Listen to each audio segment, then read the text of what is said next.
लोकसभा चुनाव को लेकर जनवादी पार्टी की बैठक की गई। इस पार्टी के सभी सदस्य इस बैठक में शामिल हुए।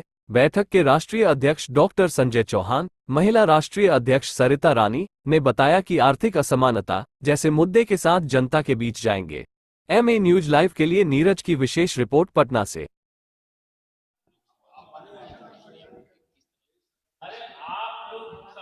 हम लोगों का 40 सीट पे चुनाव लड़ाने की तैयारी चल रही है और जिसमें 17 सीट का लगभग क्लियर हो चुकी है और अभी जो है उसी सीटों की कुछ सीटों की जो बची हुई सीटें हैं उन लोगों के बारे में बातचीत चल रही है। अभी सभी लोग बैठे हैं।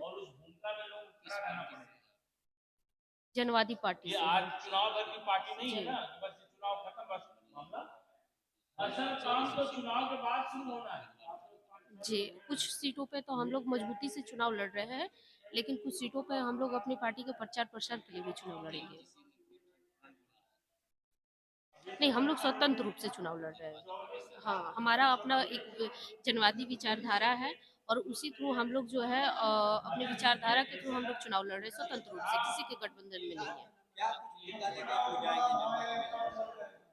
जनता के बीच में हम लोगों का अहम मुद्दा ये होगा कि जो हम लोग अति पिछड़ा वर्ग के जो है, जो गरीब तबके के लोग हैं, तो उन लोगों को आज तक जो है जो दबाने के स्वर्ण वर्ण के लोग जो दबाने के काम कर रहे हैं, कहीं ना कहीं आप देखिए जो भी अभी सत्ता सरकार में जो भी पार्टी अभी है, सब ऊंचे जाति से लोग से बिलोंग करते हैं और वो कहीं ना कहीं जो है हमारे जाति के लोग से को दबाने का काम किया जाता है, उन लोगों को प्रताड़ित करने का काम किया जाता है।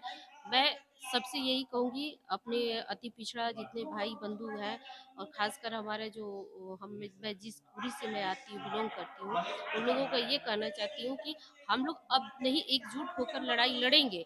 तब तक हम लोगों को अपनी ये ताकत नहीं दिखाते हैं, तब तक हम लोगों को इसी तरह दबाया जाएगा, इसी तरह हम लोगों के साथ अत्याचार होगा। हमारा परिचय हुआ, मेरा नाम हुआ सरिता रानी बिंद, जनवादी पार्टी राष्ट्रीय अध्यक्ष महिला मोर्चा। देखिए, जनवादी पार्टी की ये मासिक रूटीन बैठक है, हर माह होती है, लेकिन चुनाव की घोषणा हो गई है तो इस बैठक में विशेष तौर से हम लोग पूर्व में जो हमारे 17 लोकसभा के उम्मीदवार घोषित थे, उन उम्मीदवारों को बुला करके हम लोग उन 17 लोकसभा सीटों पर और मजबूती से कैसे चुनाव लड़ सकते हैं, इस पर रणनीति बना रहे हैं। और जो सीटें बची हैं उनमें वो कौन सी सीटें हैं जहां जनवादी एक मजबूत जनाधार खड़ा कर सकती है चुनाव लड़ करके, उन सीटों को चिन्हित करके वहां कौन चुनाव लड़ेगा इस पर चर्चा कर रहे हैं। और हमारा प्रयास है कि चुनाव भी एक माध्यम होता है अपनी विचारधारा और अपने पार्टी को लोगों तक पहुंचाने का। तो जो सीटें शेष बचेगी हम प्रचार के लिए ही लड़ेंगे, लेकिन 40 लोकसभा सीट पर चुनाव हम लड़ेंगे। इसकी तैयारी जनवादी पार्टी कर रही है। क्या कुछ सर लग रहा है कि मतलब आप लोग आने वाले चुनाव होने जा रहे हैं, इसको लेके क्या कोई एनडीए या इंडिया महागठबंधन? नहीं, हमारी पार्टी स्वतंत्र रूप से अकेले दम पर चुनाव लड़ने की तैयारी कर रही है, क्योंकि हम इस बात पर भरोसा करते हैं कि हमारी पार्टी एक अपनी विचारधारा पर काम करती है। जैसे समाजवाद है, साम्यवाद है, वैसे जनवाद हमारी अपनी एक विचारधारा, एक राजनीतिक सोच है। डेमोनिज्म, जैसे सोशलिज्म, कम्युनिज्म और डेमोनिज्म, हमारी पार्टी ने दुनिया को एक नई राजनीतिक विचारधारा दी है और विचारधारा अपना आयाम खुद तैयार करती है। समय लगेगा, लेकिन जनवादी पार्टी के नेतृत्व में एक सामाजिक जनवादी क्रांति देश में होगी, जिसका नेतृत्व जनवादी पार्टी करेगी।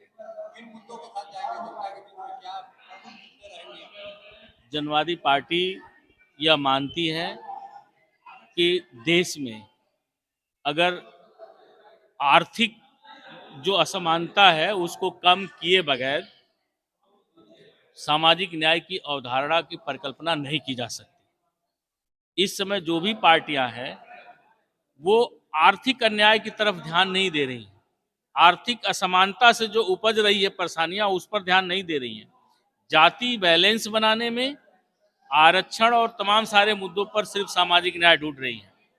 जनवादी पार्टी आर्थिक असमानता को कैसे कम किया जा सके और कौन सी ऐसी इकोनॉमिक सिस्टम होगा जिस सिस्टम के आधार पर हम इस देश की 100% जनता को समाहित कर लेंगे, वो जनवादी का जो इकोनॉमिक सिस्टम है, हम उस सिस्टम को समाज के बीच ले जा रहे हैं और हमारी सरकार आएगी तो हम उस सिस्टम को लागू करेंगे।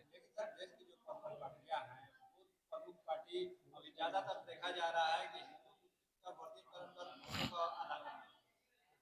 तो हिंदू मुस्लिम जो हम बोएंगे वही तो काटेंगे। हम जिस बुनियाद पर चुनाव लड़ेंगे उसी तरह का सरकार हमें प्रतिफल देगी। हम 5 किलो राशन के लिए वोट दे रहे हैं तो आने वाली सरकार हमें 6 किलो राशन और दे देगी, बढ़ा देगी। लेकिन हमारी बुनियादी समस्याओं का समाधान कैसे हो?